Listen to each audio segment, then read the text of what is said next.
20 ans que cela ne s'était plus produit. Dimanche aura lieu à 15h30 la cérémonie d'ordination épiscopale à la cathédrale de Monaco. À noter cependant que l'édifice ouvrira ses portes dès 14h45 pour accueillir le public. 3 célébrants donc pour présider cette cérémonie particulière. Et si Monseigneur Barsi sera le consécrateur principal, nous retrouverons à ses côtés l'archevêque de Bordeaux, Monseigneur James, et l'évêque du Mans, Monseigneur Lessaux. Des rites, des gestes et des paroles symboliques auront lieu lors de cette cérémonie.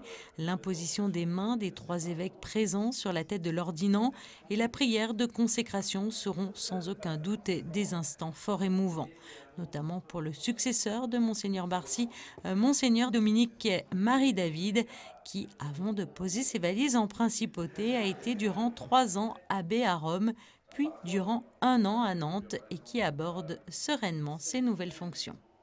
Je le vois plutôt comme une ouverture, comme un accueil d'un lieu, de personnes que je ne connaissais pas il y a quelque temps et auxquelles je vais devoir me consacrer pendant plusieurs années. Donc c'est très étonnant et c'est assez rapide aussi. Donc un peu de crainte, oui bien sûr, mais de la confiance, et l'accueil que j'ai reçu à Monaco depuis mon arrivée m'a encouragé à avancer sereinement. Au cours de cette célébration d'ordination épiscopale, 3 insignes également sont remis à Monseigneur David. Un anneau, signe de sa fidélité, une mitre, couvre-chef réservé aux évêques, et une crosse datant de 1887 et qui appartenait à Monseigneur Theuret, le premier évêque de Monaco. J'ai pas un programme déjà tout fait, hein. Et donc je vais prendre le temps de réfléchir un peu. Il y a des choses qui forcément ont marqué mon chemin, aussi comme prêtre.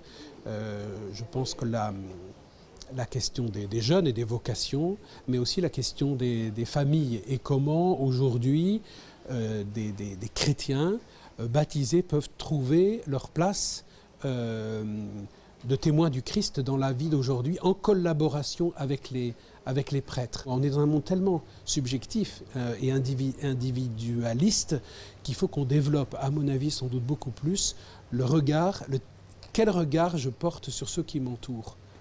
Voilà, c'est sans doute quelque chose qui accompagnera à la fois c'est la pastorale des familles, des jeunes, des vocations, l'éducation aussi, parce que c'est tellement important pour l'avenir, et qui marquera aussi ma collaboration aussi avec le gouvernement princier et tous ceux avec qui je serai amené à travailler. Et puis sachez qu'à la fin de cette cérémonie d'ordination épiscopale, dimanche aura lieu un Te Deum pour rendre grâce à Dieu du don de l'évêque qui a été fait à la principauté de Monaco.